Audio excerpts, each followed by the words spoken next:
तुम मेरे साथ ऐसे कैसे कर सकती हो? मैं तुम्हारी छोटी बहन हूँ। यही तो दुख की बात है कि तुम मेरी छोटी बहन हो।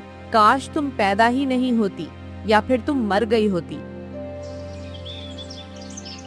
सूरजपुर नामक गांव में एक गरीब लकड़हारा गोपीनाथ अपनी 2 बेटियों बड़ी त्रिशा और छोटी सुहानी के साथ रहता था। पत्नी के देहांत के बाद त्रिशा अक्सर सुहानी को बहुत तंग किया करती थी।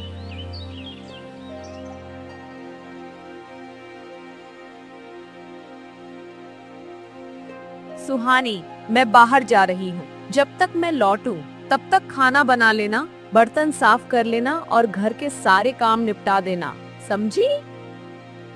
दीदी, आप कहाँ जा रही हो? पिताजी ने कहा था कि जब पिताजी घर पर न हो तो हम में से कोई बाहर नहीं जाएगा। गांव में डाकू घूम रहा है जो लड़कियों को निशाना बनाता है और उनके घर का सारा सामान भी लूट लेता है। त्रिशा हंसते हुए बोली, हम लकड़हारे की बेटियां हैं। हमारे घर में 2 वक्त का खाना मुश्किल से बनता है। उस डाकू को हमारे घर से क्या मिलेगा? जितना मैंने कहा है उतना करो। मैं अपनी सहेलियों के साथ जंगल में झूला झूलने जा रही हूँ। बारिश का मौसम है। ऐसे सुहाने समय में मैं घर में नहीं बैठ सकती। तुम्हारी तरह तुम पिताजी की संस्कारी बेटी हो, लेकिन मैं नहीं, समझी?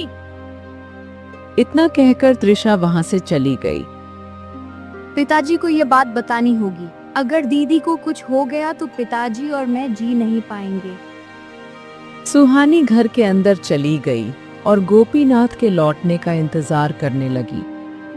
कुछ ही देर में गोपीनाथ लौट आया। बेटी सुहानी, कुछ खाने को हो तो दे दो, बहुत भूख लगी है। पिताजी, खाना तो दे दूंगी, लेकिन पहले एक बात कहनी है। बेटा, तू परेशान क्यों लग रही है? क्या आज फिर तेरी बड़ी बहन ने तुझे डांट दिया और सारा काम तुझसे करवाया? पिताजी, मैं डांट सुनकर रोने वालों में से नहीं हूँ, न ही काम से भागती हूँ। काम तो मैं खुशी खुशी कर लेती हूँ, लेकिन आज दीदी अपनी सहेलियों के साथ जंगल में झूला झूलने गई है, जहाँ जाने से आपने मना किया था। मुझे डर है कि कहीं वह डाकू दीदी पर हमला न कर दे। हमारे घर में तो उस डाकू को देने के लिए कुछ भी नहीं है। हम क्या देकर अपनी दीदी की जान बचाएंगे? ये तो चिंता की बात है। समझ नहीं आता कि त्रिशा इतनी बड़ी होकर भी ऐसी गलती कैसे कर सकती है।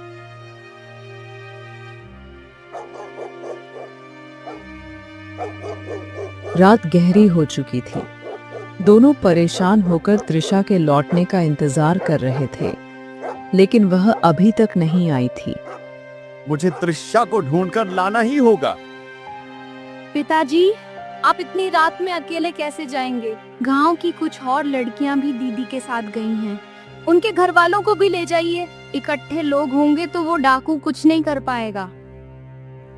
जैसे ही गोपीनाथ घर से बाहर निकलने को होता है, त्रिशा वापस आ जाती है। उसे देखकर गोपीनाथ भड़क उठता है।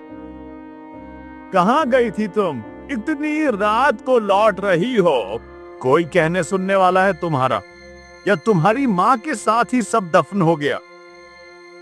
पिताजी, चिल्लाने की जरूरत नहीं है। मैं अपनी मर्जी से गई थी और अपनी मर्जी से लौटी हूँ। तुम्हारी इस लाडली बेटी की तरह घर में रहने की आदत नहीं है मुझे। इतना कहकर त्रिशा सोने चली जाती है और गोपीनाथ सर पकड़कर बैठ जाता है। बेटी सुहानी, ऊपर वाले ने मुझे नैनावती जैसी बेटी देकर मुझ पर तो जुल्म किया ही है। तू भी मेरे साथ इस चक्की में पिस रही है। मैं चाहता हूँ तू विवाह कर ले और इस घर से छुटकारा पा ले। तेरी यह बहन तुझे न जीने देगी न मरने। सुहानी गोपीनाथ को समझाते हुए बोलती है, ऐसा कुछ नहीं है पिताजी। दीदी की किसी भी हरकत से मुझे कोई दिक्कत नहीं है। आप परेशान मत होइए, मैं खाना लगा देती हूँ। अब दीदी को भी बुला लीजिए, वो गुस्से में चली गई है। ठीक है बेटा, तुम खाना लगाओ। नैनावती को जब भूख लगेगी वो खुद खा लेगी। गोपीनाथ खाना खाने बैठ जाता है और सुहानी प्लेट लेकर त्रिशा के पास पहुंचती है। दीदी, खाना खा लो, बहुत भूख लगी होगी। तुम्हें खाना खाना है तो तुम खा लो। यूं अच्छे बनने की कोशिश मत करो। मैं जानती हूँ ये सब तुमने पिताजी को दिखाने के लिए किया है। अब जाओ यहाँ से, नहीं तो मेरा हाथ उठ जाएगा तुम पर। गोपीनाथ थोड़ी दूर बैठा उनकी बातें सुन रहा था। मुझे सुहानी के बारे में अब सोचना ही होगा।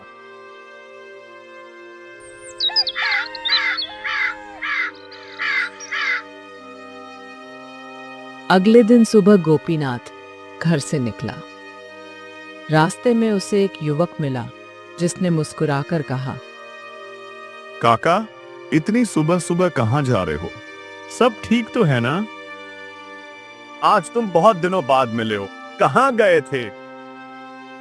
काका, अब मुझे शहर में नौकरी मिल गई है, बस गांव में माँ से मिलने आया था।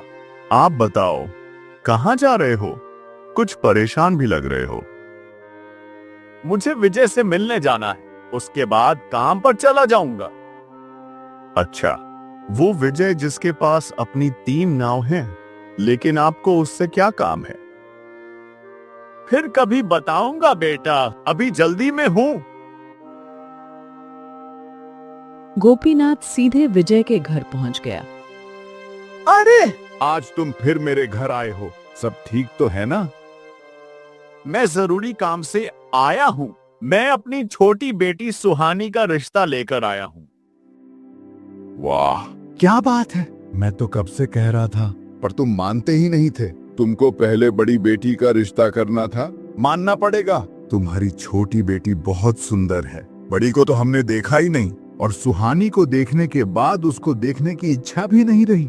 अब तो हमें बस सुहानी ही चाहिए, संस्कारी और सुंदर। अब तुम घर जाओ और विवाह की तैयारी करो।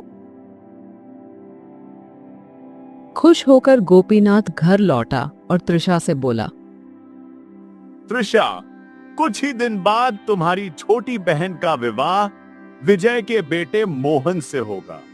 अब तुम्हारा भी फर्ज है कि तुम अपनी छोटी बहन को कुछ दिन का सुकून दो।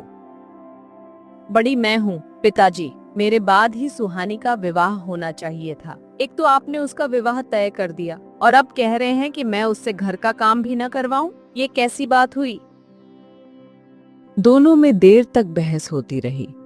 तभी त्रिशा मन में सोचती है, अब चाहे कुछ भी हो जाए, मैं सुहानी की शादी नहीं होने दूंगी। धीरे धीरे दिन बीतते गए और वो दिन भी आ गया जब सुहानी की शादी थी। विजय अपने बेटे के साथ गोपीनाथ के घर आ चुका था। मंडप सज चुका था। तभी त्रिशा सुहानी के पास आई। सुहानी, मुझे एक बहुत जरूरी काम है, मेरे साथ चलो ना, बस कुछ देर की बात है। दीदी, बाहर मेरी बारात आई बैठी है, मैं आपके साथ ऐसे कैसे जा सकती हूँ? अरे पगली, हम थोड़ी ही देर में लौट आएंगे। आज तक मैंने तेरे साथ कुछ अच्छा नहीं किया, लेकिन आज तेरे आखिरी दिन पर सोचा तेरे साथ कुछ अच्छा कर लूं, इसलिए कह रही हूँ, चलना सुहानी। त्रिशा पहली बार इतनी प्यार से बोली थी कि सुहानी का दिल पिघल गया और वह उसके साथ घर से बाहर चली गई। थोड़ी दूरी पर पहुंचकर त्रिशा ने एक घर की ओर इशारा किया। तुम यहीं रुको सुहानी, मैं बस अभी आती हूँ। सुहानी घर के अंदर चली गई।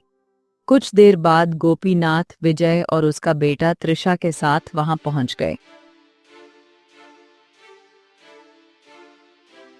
मुझे तुमसे ये उम्मीद नहीं थी। हमें शर्म आती है जो हमने अपने बेटे के लिए तुम्हें पसंद किया। सुहानी हैरान थी कि वे ऐसा क्यों कह रहे हैं। पिताजी, आप क्या बोल रहे हैं? मुझे कुछ भी समझ नहीं आ रहा। तुम घर से भाग कर आ गई हो और मुझसे पूछ रही हो कि क्या हुआ? यह सुनकर सुहानी ने त्रिशा की ओर देखा, जो तन से मुस्कुरा रही थी। तभी पड़ोस की बुजुर्ग गौरी वहां आ गई। विजय बेटा, ये कैसा इल्जाम लगा रहे हो अपनी होने वाली बहू पर? यह सब त्रिशा का किया धरा है। मैंने खुद अपनी आंखों से अभी कुछ देर पहले त्रिशा को सुहानी के साथ यहाँ आते देखा था। क्या आप सच बोल रही हैं? गोपीनाथ, गौरी काकी ने आज तक कभी झूठ नहीं बोला। लगता है हमने वही देखा जो त्रिशा ने हमें दिखाया। फिर विजय सुहानी के पास गया और बोला, बेटी घर चलो, शादी भी करानी है मेरे बेटे की तुमसे, और आगे से तुम अपनी बहन से सारे रिश्ते तोड़ दोगी। मुझे अफसोस है कि मेरी बड़ी बेटी त्रिशा ऐसी निकली। मुझे उससे ऐसी उम्मीद नहीं थी। त्रिशा का सिर शर्म से झुक गया। उसे अपनी गलती का एहसास हुआ, मगर अब कोई फायदा नहीं था। सब लोग घर की तरफ लौट गए और सुहानी का विवाह खुशी खुशी संपन्न हो गया।